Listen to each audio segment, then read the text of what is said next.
y reglas sobre la candidatura presidencial a la reelección inmediata. Es lo que venimos discutiendo con el doctor Antero Flores y el doctor Ricardo Marcenaro, a quien yo quería preguntarle. Usted estuvo diciendo, se estuvo refiriendo a sus opiniones como opiniones personales. ¿Qué es lo que sucede? ¿No han discutido en la bancada oficialista una posición para toda la bancada? Hoy día se va a ver ya este tema en la Comisión de Constitución. ¿No van a tener una posición conjunta? No, sí la vamos a tener. Lo que pasa es que este es un documento que recién ha presentado el Jurado Nacional de Elecciones y en consecuencia no hemos tenido tiempo a reunirnos. Sin embargo, hoy día en la mañana, antes de la reunión de Comisión de Constitución, nos vamos a reunir a fin de ver cuáles son los criterios de la bancada. Pero en todo caso, ¿nos puede adelantar que hay ciertos temas críticos en el proyecto? Sí, yo voy a defender fundamentalmente que se le permita al presidente inaugurar e inspeccionar obras públicas, que es lo que dice el inciso A de este proyecto. Sin embargo, que se le ponga las limitaciones que señala el inciso C, es que en esas inauguraciones no se referirá directa o indirectamente a los demás candidatos o movimientos políticos, de tal forma que uniendo esos dos incisos se le va a permitir inaugurar obra, pero de ninguna forma hacer campaña política en el sentido de referirse a los opositores. Y también me parece mal en cuanto a la segunda parte de este proyecto, en cuanto a que no se le permitirá al presidente en sus discursos referirse a las obras públicas construidas. Creo que esos son los dos elementos más importantes.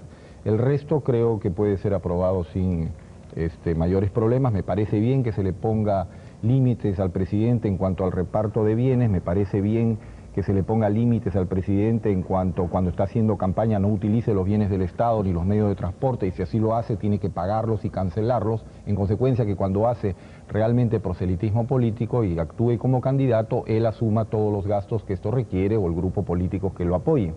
Pero cuando está ejerciendo como presidente de la República, en esos casos evidentemente el Estado tiene que proporcionarle los medios de transporte y los medios de seguridad necesarios. El otro día hemos visto que ha ido a CADE, por ejemplo, manejando un vehículo él por su cuenta sin mayor protección a fin de asistir a un acto que era evidentemente privado, en el cual había sido invitado. ¿No se le prohíbe acá? No como presidente de la República, no, de ninguna forma. Estoy seguro que ningún peruano además quisiera que el presidente no tuviera ningún tipo de protección, pero él ha asistido en este caso por sus propios medios y con sus propios recursos, invitado como un candidato, porque recuerden ustedes que quien fue invitado, y así se aclaró por los dirigentes de CADE, era no el presidente de la República, sino el candidato presidente de la República, como el doctor Pérez de Cuellar o el señor Toledo, de tal forma que en ese caso actúa en calidad de candidato.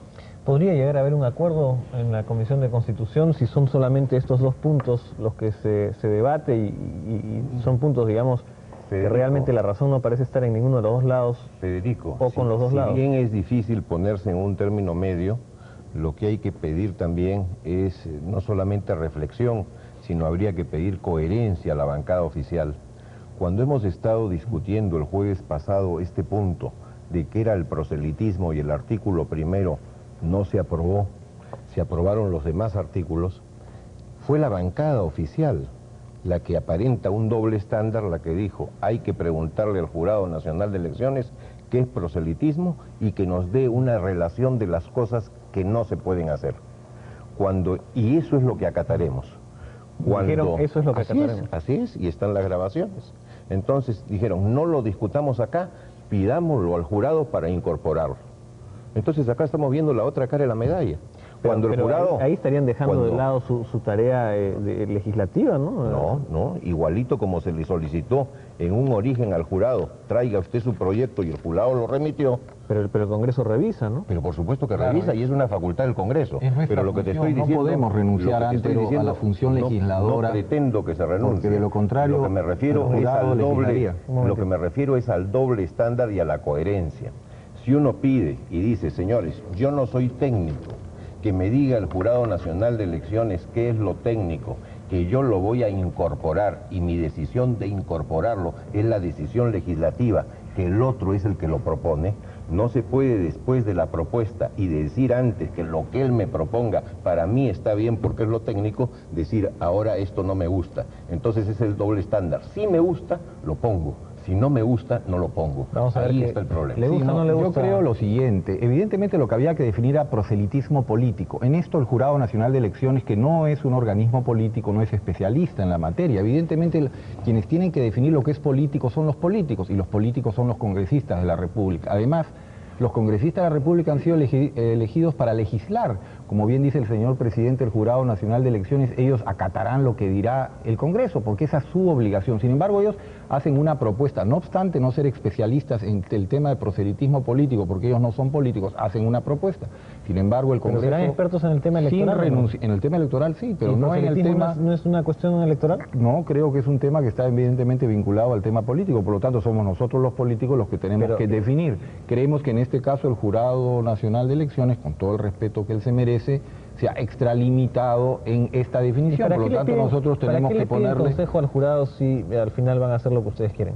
Porque nosotros permanentemente pedimos consejos en todas las comisiones, nosotros le pedimos a otras autoridades que pronuncien, por ejemplo, sobre proyectos de leyes, lo que no significa que acatamos lo que dicen esos organismos, de lo contrario estaríamos renunciando a nuestra facultad legisladora y bastaría con que todos los organismos a los cuales los consultemos nos manden sus respuestas para nosotros cumplirlas, pero no es así. Nosotros somos los responsables políticos y en consecuencia somos nosotros los que tenemos que legislar. El jurado nos ha remitido un instrumento muy importante que creo que con unas pequeñas precisiones puede ser aprobado el día de hoy. Eso es lo que tenemos que conseguir el día de hoy, buscando justamente la igualdad, ni que el presidente esté en inferioridad de condiciones, ni que esté en superioridad de condiciones, que él asuma los gastos de su campaña política, que él asuma las responsabilidades que corresponden a esa parte, pero que a su vez pueda seguir ejerciendo su cargo de presidente, porque recordemos que él ha sido elegido presidente hasta el 28 de julio del 95, no ha sido elegido presidente de la República hasta 90 días antes que comience el proceso electoral, por lo tanto él tiene que continuar realizando la labor que le corresponde como presidente. Doctor Antero Flores, ¿usted quiere dejar sin función legislativa al doctor Marcenaro? De modo alguno, quiero que le ejerza, pero quiero que le ejerza con coherencia. Cuando el doctor Marcenaro dice el poder, el Jurado Nacional de Elecciones no es político, evidentemente no es político.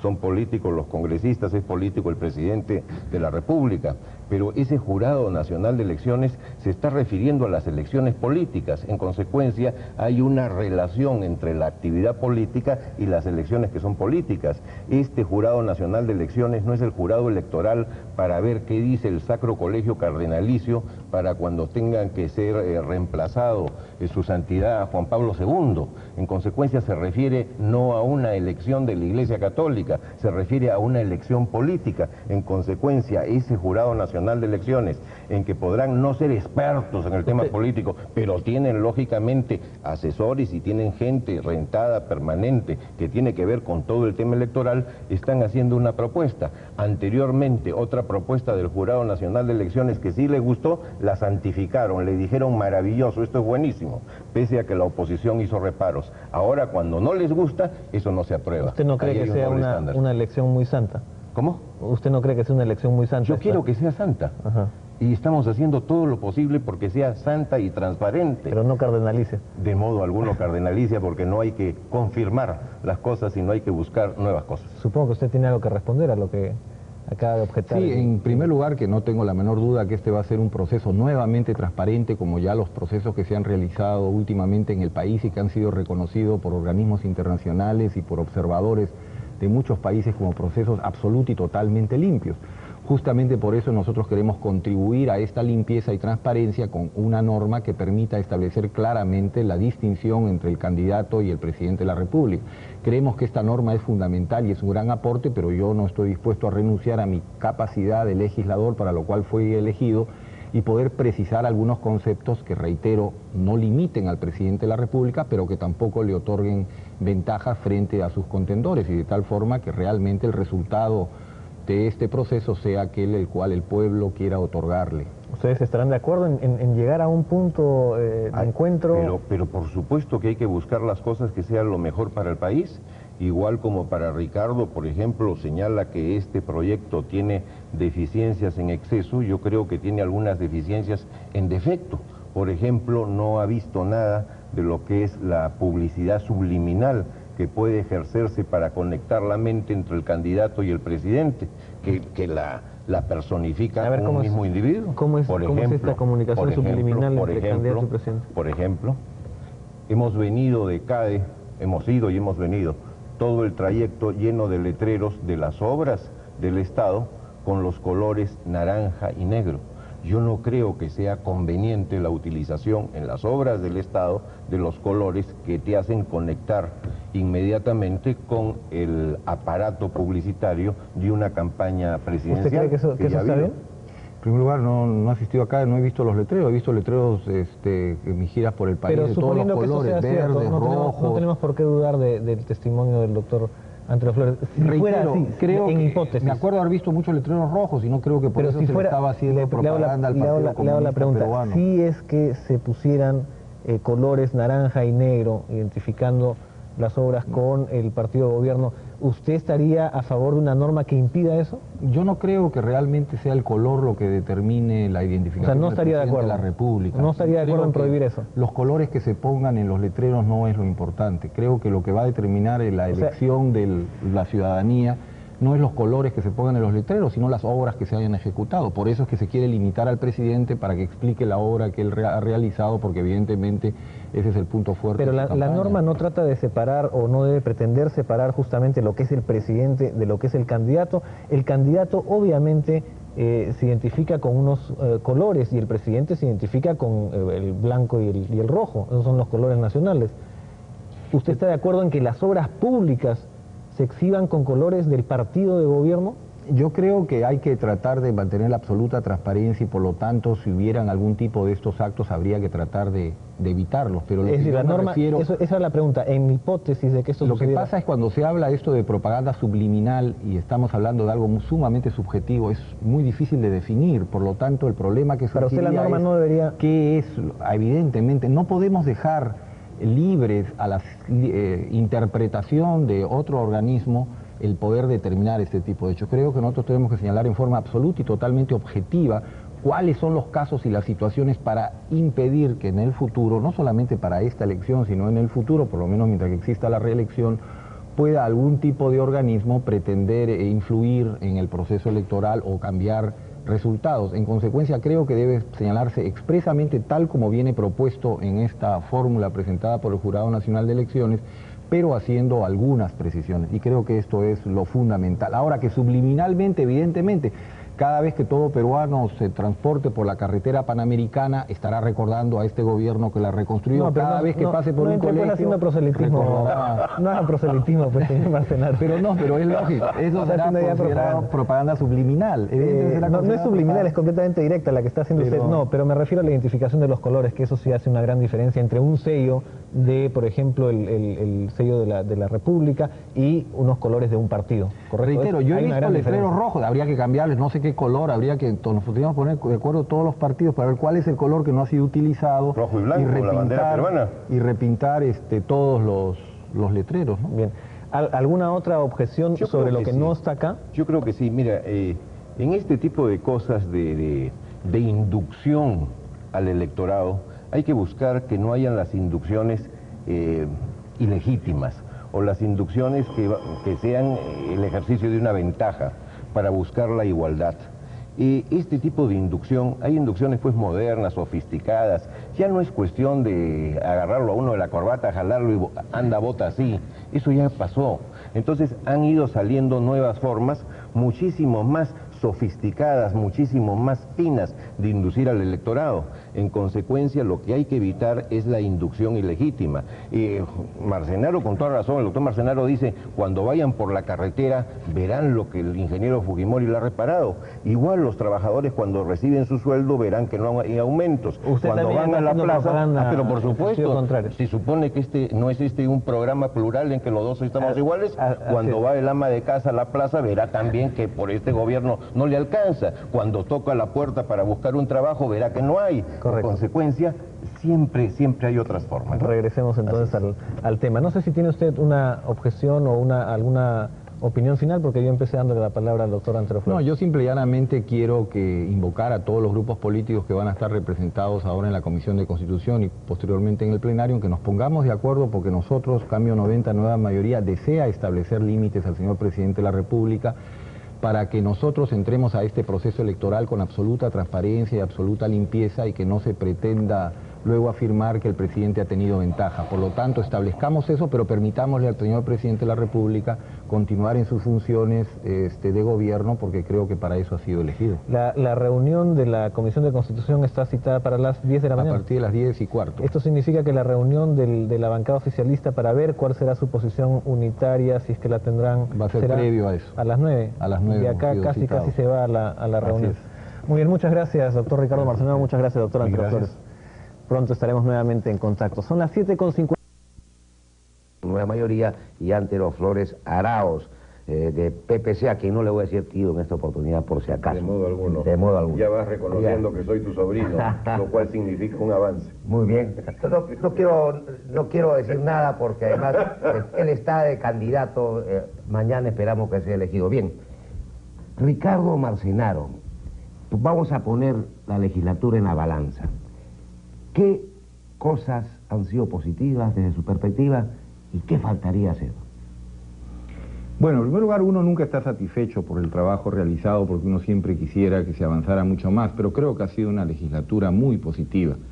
Se han aprobado más de 80 y tantas leyes, se han aprobado más de 20 resoluciones legislativas, pero creo que aparte de la cantidad, han sido normas de gran importancia. Han sido la ley de participación ciudadana, modificaciones importantísimas al Código Penal, etcétera. Es decir, han habido leyes de gran calidad que se han discutido en el Congreso y creo que han sido discusiones sumamente positivas en las cuales han habido especialmente muchos aportes. Debemos reconocer que la oposición ha cumplido un papel sumamente importante en ese sentido, en la medida que ha hecho aportes y mejoras en la legislación que se ha presentado a las discusiones. Creo que ha habido una mayor armonía de parte de todos los grupos políticos deseando colaborar en la dación de leyes. Por lo tanto, en conclusión, creo que ha sido una gran legislatura. Y económicamente también, por cuanto estábamos preguntando hace unos pocos días sobre cuáles habían sido las diferencias, digamos, entre el Parlamento anterior y y me dicen pues que las diferencias en cuanto a costos son realmente muy importantes. Me cuentan que... Bueno, son menos, ¿no? Actualmente, antes estamos hablando del Senado y la Cámara de Diputados. Claro, y además en la cantidad de empleados. Me dicen que ahora entre contratados y todos no pasan de 600, antes eran 4.500 trabajadores. Aparte, por cierto, de los, pero ahora todos de los congresistas que eran ¿no? 200. Se está utilizando. No, por eso digo, entre todos no pasan de 600, porque el Congreso en sí creo que no tiene más de 200 y pico trabajadores del Congreso, el resto son a través de servicios. Y esto determina que mientras que antes se gastaban encima de 100 millones de dólares al año, ahora no llegan a los 44 millones de dólares al año. Entonces hay diferencia. Pero eso simplemente bien, una diferencia económica y vamos a entrar en detalles, vamos a entrar en detalles. ¿Qué opina la oposición constructiva, digamos, del PPC? Miren, nosotros siempre hemos sido constructivos cuando hemos sido oposición y cuando no lo hemos sido, porque ese es un signo propio de nuestra característica de partido. Yo diría que este balance, fuera de cómo ha terminado la legislatura, que es una cuestión, por favor, episódica, que lógicamente estoy refiriendo antes a ese intercambio de... Al asunto de que no se ha aprobado la ley de limitaciones a la situación de un presidente candidato, en que hay acusaciones de unos y acusaciones de otros, pero en fin, esa es una cuestión episódica y creo que no es el tema de este debate. Es sino ver cuál es el balance. Y en un balance evidentemente hay un debe y hay un haber. En el haber yo creo que hay cosas importantísimas. ¿Como cuáles? Por ejemplo, Nando, se ha hecho la primera rueda de aprobación de 2 reformas constitucionales. La primera, el habeas data. La segunda, el canon.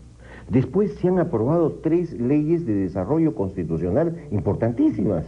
Una, la creación de la Academia de la Magistratura, para que quienes pretenden ser jueces o los jueces que quieren ascender estudien. Necesidad muy sentida era eso. Pero indispensable. 2, se ha aprobado el Tribunal Constitucional, cuya sede va a ser en Arequipa, de lo cual me felicito.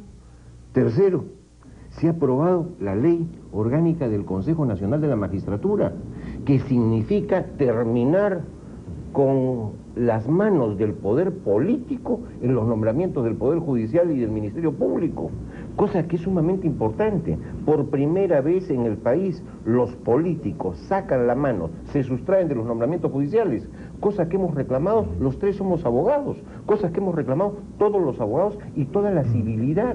Esto va a ser una garantía para los litigantes, que ya no va a haber la influencia nociva de quien ejerce cargo público político sobre los magistrados, que dependían del nombramiento, sea del Poder Ejecutivo o de una ratificación del Congreso. Esto se acabó. Ahora no hay ternas, no hay decenas, no hay propuestas. Ahora decide un Consejo Nacional de la Magistratura en que ya no tiene intervención en él los órganos políticos.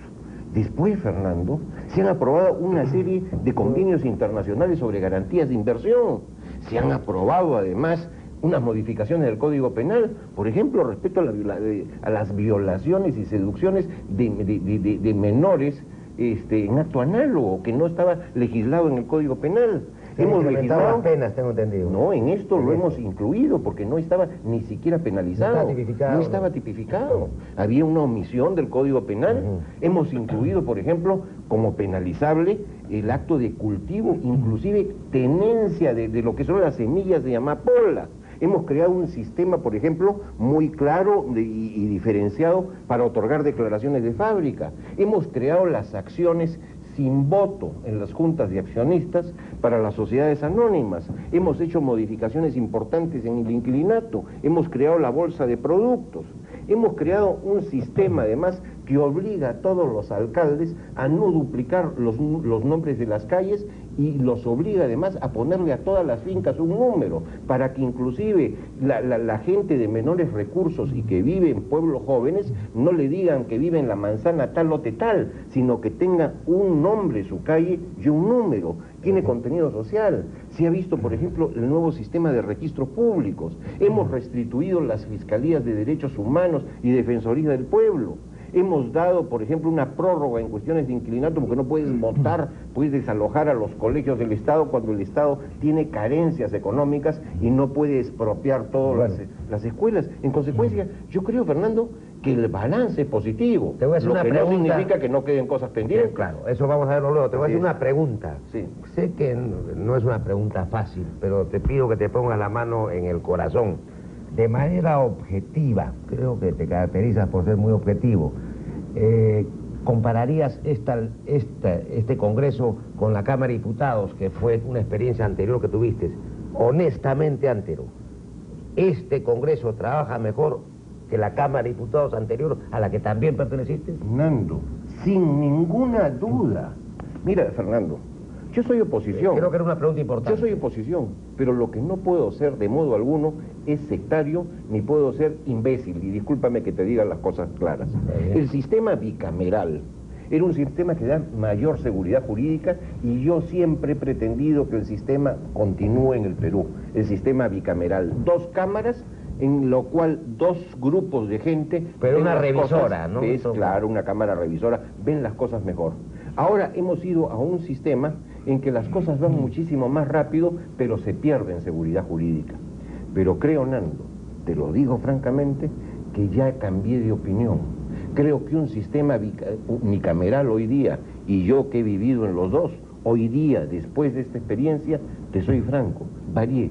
Me quedaría con el unicameral, pero haría modificaciones. Yo creo que habría necesidad de una segunda votación, no una segunda vuelta del debate, salvo que hayan nuevos elementos. Claro. Pero creo que descanse una semana y hay una segunda votación en el proyecto para darle seguridad jurídica, pero va muchísimo más rápido que cámaras, a veces la revisora que hacía unas pequeñas modificaciones, que creía que lo que había hecho la Cámara donde se iniciaba el proyecto no estaba bien, y de repente tenías un proyecto de ley importante para el país, que demoraba más de un año, Fernando. Lo he vivido. Lo hemos vivido. Y te lo digo como que soy el parlamentario que más iniciativas parlamentarias tiene aprobadas, ¿no? Lo siento así. Bueno, muy bien, creo que era una pregunta importante que había que hacer.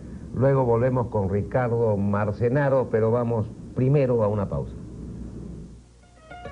Congresista de nueva mayoría, ¿qué cosas se quedaron en el tintero? ¿Qué debió aprobarse y no se pudo aprobar? Y fundamentalmente, ¿qué es lo que debe entrar en el trabajo legislativo en la próxima legislatura? Bueno, yo creo que hay temas fundamentales. Uno de ellos sería la Ley de Defensoría del Pueblo, que creo que es una ley de gran importancia para nuestra vida democrática en el futuro. En segundo lugar, creo que hay una ley de partidos políticos que también debe ser aprobada. Pero aparte de estas leyes que son materia, y en este momento tengo entendido que en la orden del día hay 20 y tantas leyes que se han quedado, es decir, que han sido aprobadas ya por comisiones que están en la orden del día y que falta ser aprobadas. ¿Y alguna modificación constitucional se ha planteado, de importancia, digamos? No recuerdo en este momento, quizá antes nos pueda recordar, pero por ejemplo en mi caso particular hay una gran frustración personal, y es el tema de la Ley General del Trabajo, que como ustedes saben lo estamos trabajando y estamos sumamente avanzados, y que no logramos concluirla para esta legislatura como hubiéramos querido, porque creo que este va a ser el gran aporte que nosotros dentro de nuestra comisión vamos a poder efectuar en la legislación ¿Qué plantearía peruana. Básicamente esta nueva Ley General de Trabajo? ¿Qué instituciones nuevas traería? Bueno, todavía está en trabajo. En primer lugar, en toda la parte de derecho colectivo nosotros estamos eliminando todas las observaciones que ha efectuado la OIT a nuestra legislación actual. ¿Como cuáles, por lo tanto, en ese sentido sería una gran novedad. Las limitaciones que existen para formar sindicatos en cuanto a periodos de plazos de tiempo, o en cuanto al número de trabajadores para formar un sindicato de gremio, que pusimos 6 en la ley anterior y que se nos dice que es excesivo, etcétera. Las causales de el mejorar el sistema actual en cuanto a la forma de arbitrajes, porque se han quedado algunos vacíos, en cuanto a aclarar mejor los derechos de los trabajadores en materia de huelga para que quede precisamente establecido el pleno derecho que ellos tienen y cómo lo pueden ejercitar, etcétera. Es decir, hay una serie de novedades. Ricardo, ¿y por qué no se ha discutido esto? ¿Y se podrá discutir en la próxima legislatura? Sí, ¿Hay algún consenso en esta materia? Sí, nosotros en los primeros días de enero, porque ya tenemos el proyecto, pero ahora por razones de las fiestas no es conveniente sacarlo, vamos a sacar a la luz pública toda la parte de derecho colectivo, que es una parte muy importante de esta ley, y vamos a iniciar una gira a nivel nacional a fin de discutirlo en todos los ambientes universitarios, de trabajadores, etc. ¿En la génesis de esta ley está participando el sector laboral, el sector sindical? Sí, ¿Hay un diálogo con ellos? Ellos participaron durante 8 o 9 sesiones en esta comisión y luego se retiraron, desgraciadamente, porque creo que fue un grave error. Pero esta es solamente una de las confederaciones, porque hay las otras confederaciones que nos han manifestado su interés de participar. Por lo tanto, vamos a distribuir este trabajo entre todas ellas y vamos a continuar esta importante discusión. Creo que es fundamental que los trabajadores participen y que ellos den su voz, toda vez que es una ley que se va a aplicar a ellos, y por cierto también los empleadores. Queremos tratar de conseguir una ley que sea realmente de consenso y que recoja, por cierto, lo último. Una ley concertada, que tanto nos falta concertación en el país. Antero, hace un momento pregunté qué modificaciones constitucionales están en este momento en el tapete. Bueno, nosotros tenemos presentada una que para nosotros es muy importante. Existe aún en la Constitución un solo lunar en lo que significa la intervención política en los organismos jurisdiccionales. Me refiero al Tribunal Constitucional. Este Tribunal Constitucional tiene que ser nombrado por el Congreso de la República con una votación calificada. Si este tribunal es la última instancia en muchos procesos judiciales, yo creo, y que tiene además que controlar la constitucionalidad del país y puede declarar la inconstitucionalidad de leyes que emite o expide el Parlamento, yo creo que su composición, que está bien en cuanto a número, sus integrantes no deberían ser nombrados por el Congreso, sino deberían serlo por el Consejo Nacional de la Magistratura. Ojalá esto se pueda ver en una próxima legislatura. Pero han quedado acá cosas pendientes. Por ejemplo, las normas electorales, la doble imposición Censico y Senati, que ya estaba dictaminado, porque no es justo que los constructores tengan que estar pagando, o muchas empresas, tanto al Censico como al Senati. Quedan pendientes, por ejemplo, algunos asuntos laborales. En esto, Ricardo, tenemos una concepción algo diferente. Ricardo espera tener una gran ley de relaciones colectivas. Yo aplaudo su pedido, pero creo que también hay que ver las cosas mediatas como él, pero también las inmediatas. En este momento hay una serie de abusos de la parte empleadora. ¿En qué? En que no se pueden terminar una serie de negociaciones colectivas porque el empleador no te nombra su árbitro. Y en consecuencia tienes tú cientos de pliegos de reclamos que no terminan. Esto merece una disposición inmediata sin estar esperando la ley ¿Cuál general. sería el papel del Ministerio de Trabajo en este caso? No tiene ninguno. Es un espectador. Ya con el arbitraje es un espectador, pero hay otra cosa que es peor, el contrapliego. que me parece bien que exista, que el empleador a su vez, cuando ve que se ha excedido o han cambiado la situación de un pacto laboral, le pide al trabajador, reunámonos para modificarlo. Si el trabajador o la organización sindical no lo quiere, recurre al Ministerio de Trabajo. Ahí no hay arbitraje, ahí hay decisión del Ministerio de Trabajo. Pero si el Ministerio de Trabajo no decide en 15 días, se acepta lo que dice el empleador mediante resolución ficta. Esto francamente es un abuso. En consecuencia, se han resuelto por resolución ficta muchísimas más solicitudes que las que se han resuelto por resolución expresa. Bueno, esto sí no parece un retroceso grave pero en por materia de derecho supuesto, laboral. en consecuencia, yo aplaudo que Ricardo quiera sacar una ley de negociaciones colectivas, me parece bien, eso es lo inmediato, pero hay que resolver también las cosas inmediatas. No se pueden, por ejemplo, modificar las remuneraciones mínimas. ¿Por qué? Porque simplemente hay dentro de la legislación algunas cosas, algunos corsés que hay que cambiarlos. En consecuencia, no podemos estar esperando la gran ley para solucionar los abusos de hoy, ¿no? ¿Algo que mencionar sobre esto? Sí, que finalmente? nosotros lo que hemos hecho es cambiar el sistema. Antiguamente era el Ministerio de Trabajo quien resolvía todos los temas de pliegos de reclamos y todos luego se quejaban. Los trabajadores que decían que estaba a favor del empresario, el ministerio, y luego al revés, que decían que estaban en favor de los trabajadores. En consecuencia, nosotros lo que hemos hecho es someter esto a un arbitraje, que sean las propias partes que designen quién va a resolver, lo cual determina que luego cuando se obtiene el arbitraje realmente las partes queden mucho más conformes, toda vez que ellos mismos han designado el sistema. Lo que hay que hacer ahora, como bien dice antes, hay que continuar perfeccionando el sistema y ajustando algunas de estas tuercas que es necesario hacer, y en ese trabajo estamos empeñados. Antes de hablar de la elección abierta del PPC mañana, para terminar, quiero hacer una pregunta, Antero, muy importante. He leído declaraciones tuyas, Antero, en el sentido de que no está bien que el Estado haya asumido, o sea, todos nosotros, los contribuyentes, la deuda externa del Banco Popular.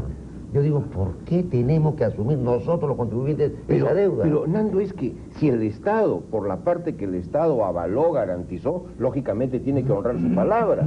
Pero si los bancos le dieron determinados préstamos es el riesgo al Banco Popular y que el Estado no garantizó, está sujeto a los riesgos de cualquier negocio. Así es. Si ese negocio va bien, gana. Si ese negocio va mal, pierde. Pero ¿por qué el Estado tiene que asumir deuda privada?